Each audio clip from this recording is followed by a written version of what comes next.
bom dia, está no ar a Rádio Jornal de Saúde e também a TV Jornal de Saúde. E aqui apresentando o Jornal de Saúde informativo e comparado por Marcelo Santos, jornalista profissional.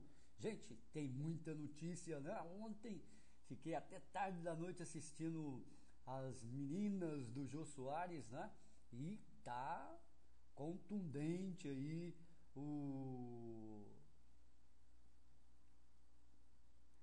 essas meninas, né?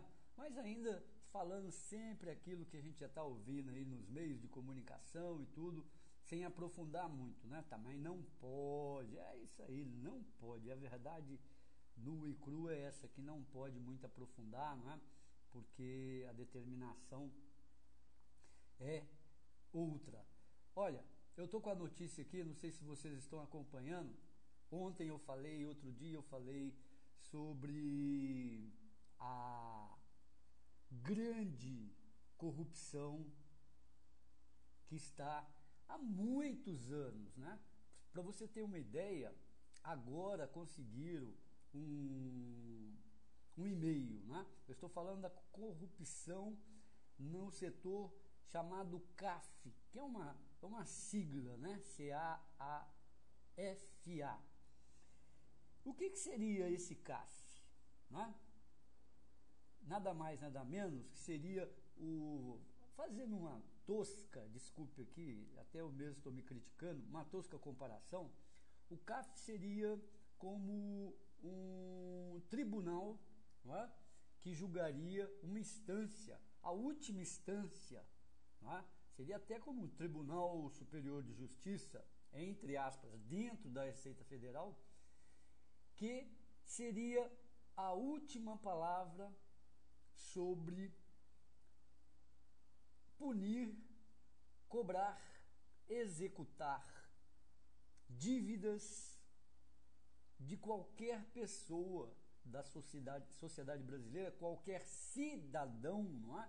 E aí nós temos que incluir empresas transacionais, as nacionais, pequena, média, grande empresa, o assalariado, que passando aí dos 1970 e pouco, né? R$2.000, tem que recolher imposto de renda na fonte. Ou seja, nesse lugar se coloca pessoas bem formadas, às vezes economistas, advogados, administradores, às vezes, não é? Indicados aí também por políticos, cargos de confiança, não é? E o que aconteceu na CAF? Revelaram agora um esquema. Eu falei para vocês, vou repetir, não é? Tem um e-mail de 2011. E-mail você sabe o que é, não é? Tem uns engraçadinhos aí que fala que é inteiro, é meio, não é nada disso. E-mail é uma correspondência eletrônica. E quem tem um endereço eletrônico na internet recebe correspondência, como também, não é? Peças publicitárias, marketológicas, não é? Fazendo propostas aí de compra e venda. Mas isso aí não vem ao caso. Viria, por exemplo, agora ao caso, se pudesse, não é? O Supremo Tribunal Federal, através aí de uma provocação do Ministério Público, quebrar, não é? Pedir todos os e-mails aí em decorrência aí de uma década e analisar essa verdadeira farra, não é? Desse conselho aí da Receita Federal, não é? Que saiu agora, né? O COAF saiu, não tem, a semana passada. Eu pensei até, comecei a falar que isso aí que era corrupção, não é? Que, ao meu ver, Petrobras é café pequeno, não é? Olha só, uma das empresas envolvidas, nada mais, nada menos neste meio de 2011, a Ford, né? Uma grande multinacional automobilística norte-americana com sedes em vários países, podemos dizer até quase em todo o mundo, entre aspas, né? Que não vai ser em todos os países, mas nas principais economias mundiais a Ford tem sua presença. Ou seja, e aqui no Brasil, né? Quem deveria dar exemplo? O país que tem, né? O país que é de sua matriz de origem, as leis que já conhece e as punições, deveria dar exemplo aqui. Mas aqui é diferente. Né? Aqui, pelo o que nós estamos assistindo, não é? E cada vez estamos concluindo, os políticos brasileiros são os acharcadores. Então, nós temos leis, as empresas sabem das leis, não é? Muitas obedecem, e aquelas empresas que os políticos querem acharcar, eles vão, não é? Não são as empresas, eles vão e corrompem a direção dessas empresas com ameaças de outras punições. E as empresas entram no grande esquema dos políticos, financiam, não é? Campanhas, é o toma lá da cá, não é? O efeito bumerangue, né? Você sabe o que é bumerangue? É um brinquedo, até uma arma, não é? Muito utilizada na Austrália, que você joga assim no tempo, né? Dependendo do jeito que você joga, ela retorna na sua mão depois de fazer uma elipse, né? No ar. Então é o efeito bumerangue. As empresas dão 100 milhões para um deputado federal ou qualquer um político para sua campanha, mas na outra ponta ela vai receber esses 100 milhões. Ou por licitações viciadas, ou então por descontos em imposto a pagar e até mesmo dívidas zeradas, gente. Zeradas, não é? Zeradas. E parte desse dinheiro vocês sabem para onde que eles estavam indo, né? Suíça e outros paraísos fiscais aí que ainda não foram abertos, né? Eu lembro muito que tinha a ilha Seychelles, Caimã, Suíça, tem vários países fiscais aí, até mesmo Mônaco, não é? O Principado de Mônaco, que tem todas umas leis lá diferentes e tal, que são paraísos fiscais de lavagem de dinheiro, do desvio, né? Para não dizer, é um neologismo hoje, é uma palavra nova, para não dizer roubo do erário público. Então, mais uma, não é?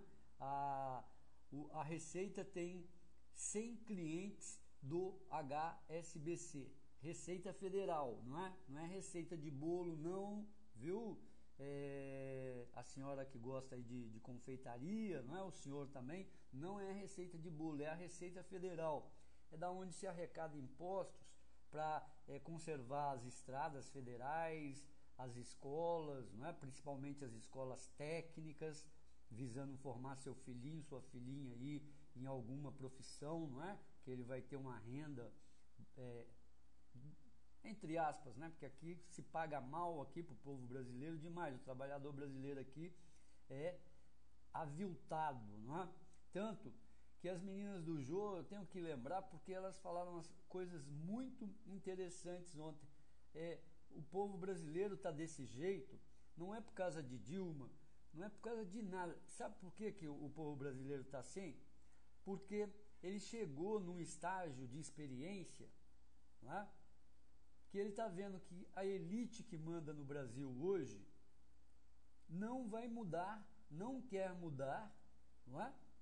E quem paga todas as crises brasileiras, desde ditadura e tal, é o povo brasileiro, não é? O desenho, não é? O diagrama da crise chama-se corte de gastos, inflação alta, aumento de impostos. Se não aumenta os impostos, aumenta as alíquotas, não é? Daqui a pouco você vai ver se não vem aí um aumento de alíquota da Previdência Social, porque a Previdência Social, eles alegam, não é, irresponsavelmente, nunca provaram que a Previdência Social é deficitária, em mais de 30, 40 bilhões de dólares, né? Aí eles fazem os números bem grandes mesmo, bem, né? E é em dólar, tem que ser em dólar, porque senão não tem valor, não é? Gente, o povo brasileiro está indo às ruas porque ele não quer mais pagar. Eu também concordo com essa tese. A crise que sustenta a elite brasileira. E não tem mais como pagar, não é? O povo brasileiro agora vai perder emprego, vai perder renda, não é? Porque como a economia é desaquecida, desacelerada, não tem como você aumentar a produtividade, consequentemente você dá prêmio por produtividade, não é? Consequentemente você ter condições de pedir reajuste salarial. Então são as receitas que são extremamente conhecidas. O capitalismo, por exemplo, não é? Quando ele quer, ele faz o seguinte, é o que ele vai fazer agora no Brasil. Começa a demitir, não é? 30% da sua mão de obra e coloca ela na reserva. Antes isso era muito sentido no Brasil, muito comentado, porque não tinha o seguro-desemprego. Muita luta mesmo, se conseguiu o seguro-desemprego, onde o trabalhador fica 4 meses assegurado, não é? E dá para ele enfrentar talvez uma desaceleração da economia, uma crise, entre aspas, não é? Porque depois desses 4 meses a panela está vazia, a criança está chorando pelo pão, pelo leite, o aluguel atrasa, ou a prestação da casa, do carro e tudo mais, né? Que é o classe média brasileiro.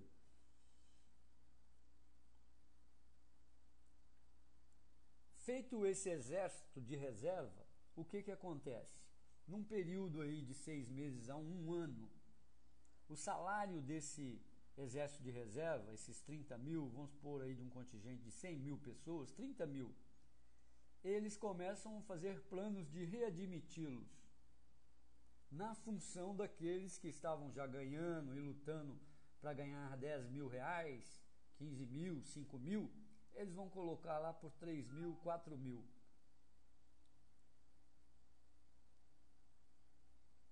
E o cara ainda vai ajoelhar no milho, não é? Vai prometer dar o dízimo de Deus, não é? Dos sacerdotes, dos pastores e tudo mais. Então tá aí, ó. Eu queria ver agora o governo federal, não é? Abrir, escancarar as portas para que seja feita. Ó, e aí eu vou mais adiante, né? Desculpe aqui porque eu quero falar sobre outras coisas. Tem receita municipal, receita estadual e federal, né? Uma notícia aqui, ontem eu li uma notícia aqui para vocês, hoje vou ler outra manchete do estado de Minas. Seguinte, 2 pontos. O metrô de Belo Horizonte estava andando para trás ontem e hoje o metrô de Belo Horizonte já não existe mais. De todos os metrôs do Brasil, pelo menos a manchete está dizendo isso, o único que não recebeu dotação de verba do governo federal, que o dinheiro é federal, não é? Foi o metrô de Belo Horizonte. Agora vocês sabem por quê, não é? Não vou comentar muito, mas isso vem da gestão passada aí do senhor Antônio Anastasia, de projetos, mas a culpa não é só dele, não é?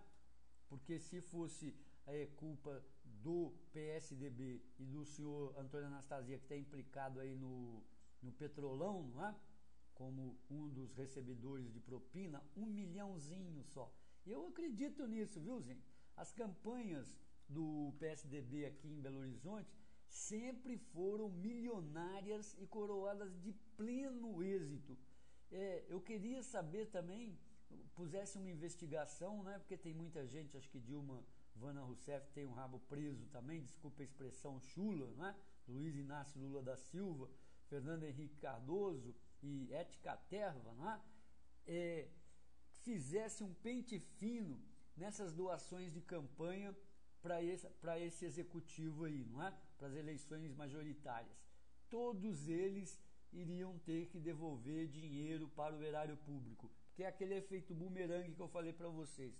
As empresas doam dinheiro, muito dinheiro, 1 milhão, 2 milhões, 5 milhões, esse dinheiro é escriturado, vai para o Supremo Tribunal Federal, aliás, Supremo Tribunal Eleitoral, tudo direitinho, mas a origem desse dinheiro é que ninguém, né, está falando, e agora é impossível, né, impossível de tapar o sol com a peneira, não é? E isso aí vem a questão, se fosse só o PSDB, mas tem um PT. Hoje, o mandatário do estado de Minas Gerais chama-se Fernando Pimentel, petista de carteirinha, fundador de partido, ex-companheiro de guerrilha da presidente da República e eleito, já saindo derrapando aí, levou uma multa do Supremo Tribunal Eleitoral de 54 milhões, não é? De reais, e até agora ninguém sabe, né? Falaram que iam caçar o governador e tal, e já vem aí 2 bananas, não é? Que ele descascou, e também 2 abacaxis, não é? Frutas deliciosas, não é? E que foi a questão da Lei 100 dos professores, que ele empurrou até o final do ano, e agora essa questão do metrô. Uma vergonha. Hoje eu estou assim no paraíso mesmo, não é ironia, pois vim para cá, né, aqui no centro, e o trânsito está uma maravilha, gente. Mais uma vez prova o que eu falo sempre aqui para vocês, não é? A classe média, não é? Quer vir trabalhar e vem trabalhar de automóvel. Não deixa os seus automóveis em casa, porque o transporte público em Belo Horizonte é ruim, deficitário, e agora está aí o metrô, não é? Parece que existe, eu vou voltar aqui a Jânio Quadros, né? Forças ocultas que me fizeram renunciar à presidência da República, assim ele falava, né? Que ele tinha um português fora de série, né? Ele era um erudito, homem muito bom na oratória. Aqui a mesma coisa, parece que tem forças ocultas no estado de Minas Gerais e na capital Belo Horizonte, que está fazendo com que o estado e Belo Horizonte caminhe, não é? Corra e dê braçadas para trás, não é? Na economia, na cidade, enfim, em várias relações. Eu não vou dizer na agricultura, não é? Porque eu não tenho conhecimento, grande conhecimento. Acho que a única coisa que Minas Gerais hoje, que se pode dizer sem margem de erro, que vai bem, é a agricultura. O restante, e entre aspas, né? Porque hoje o custo de vida aqui em Belo Horizonte, que já foi um dos melhores mesmo, e aí eu concordo plenamente nessas publicidades, onde você comia bem, não é? Relativamente bem, e pagava o preço justo pela comida, não é? O aluguel, hoje tudo destrambelhou, não é? Você só vê cara com carro do ano, dando uma de bacana, uma de rico, não é? Mas às custas da opressão, da carestia, não é? Em tudo. Você vai comer, não é? Um prato feito, você vai morar, qualquer hoje a relação até de prestação de serviços, em muitos deles, aqui em Belo Horizonte, já pode se equiparar a capitais até europeias, né? Em termos de carestia. E o que é pior, o dinheiro continuou restrito.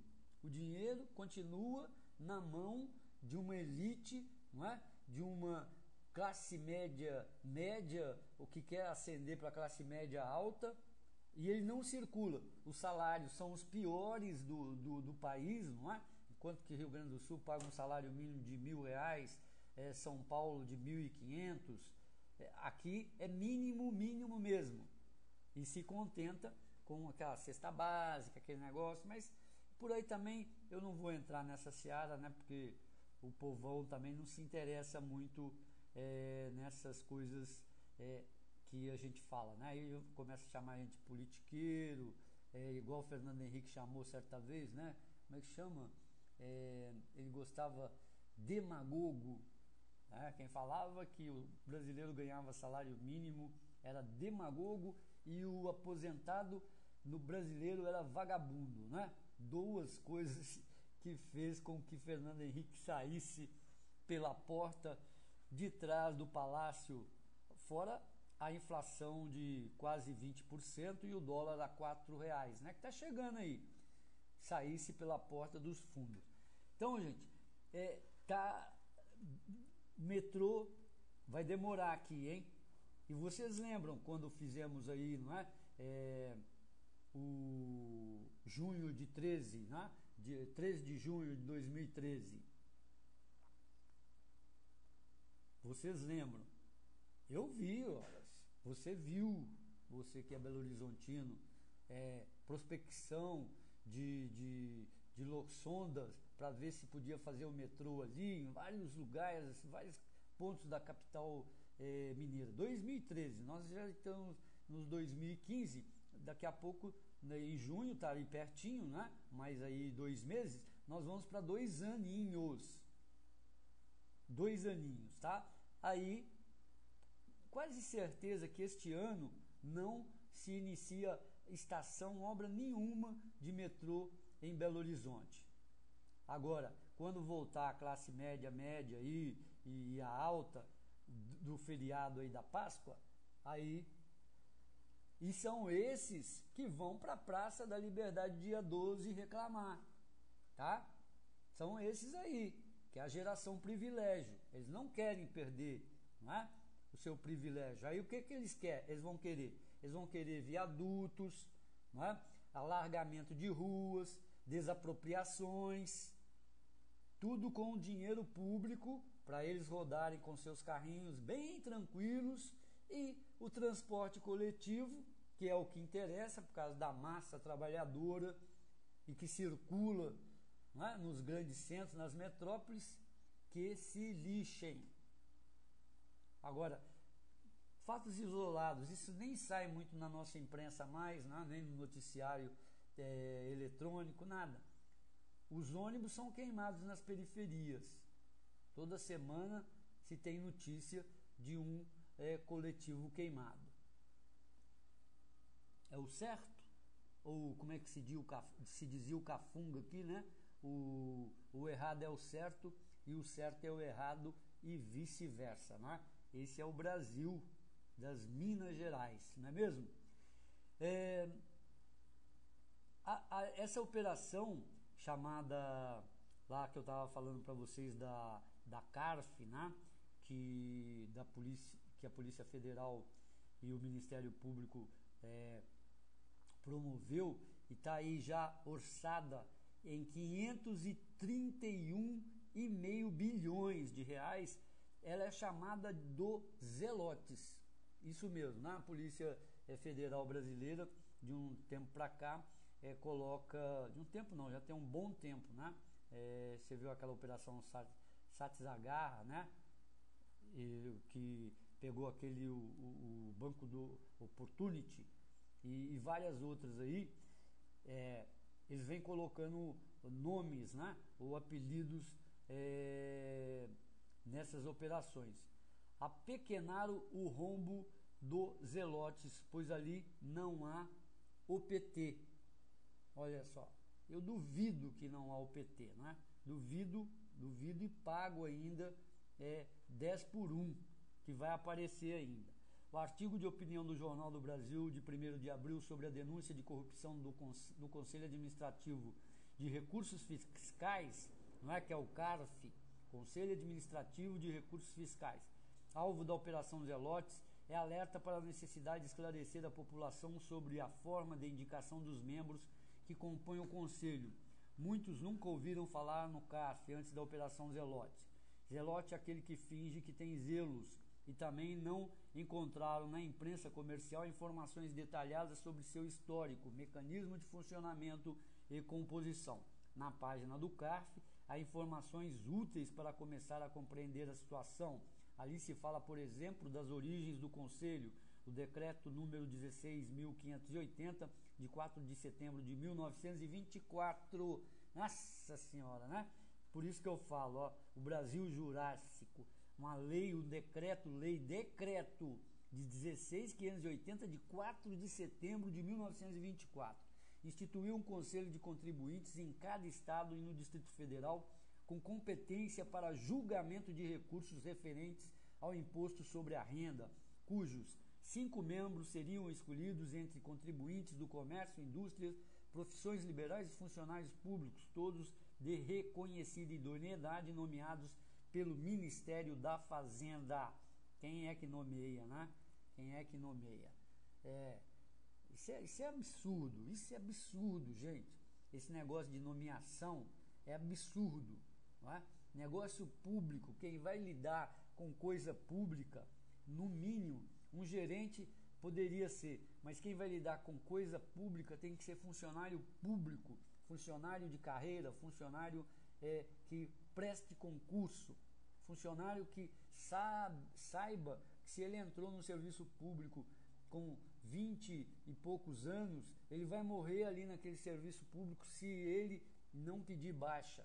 Então, é porque ele gosta, porque ele está numa profissão que ele julga que ele vai ter segurança o resto da vida e que com essa profissão ele vai constituir família ou vai sustentar sua família e que ele está trabalhando não para um governo, não para um partido, não para um deputado federal ou deputados federais, senadores, ministros. Ele está trabalhando para o seu país, não é? Para o seu território, para a sua nação, para os 202, não é?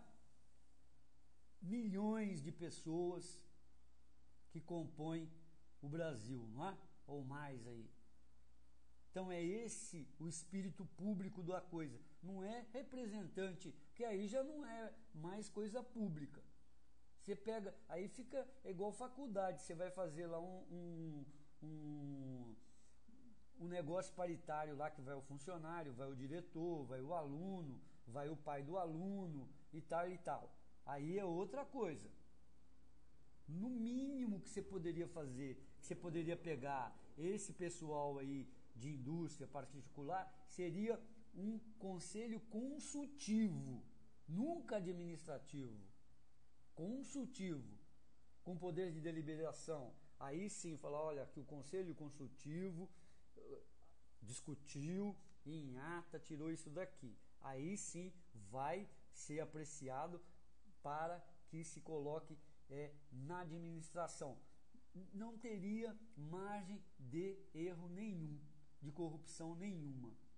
Uma coisa é você ser consultor, outra coisa é você ser administrador. Não é? Então, é isso que interessa. É aí que tem elite, gente. A elite tem leis, tem,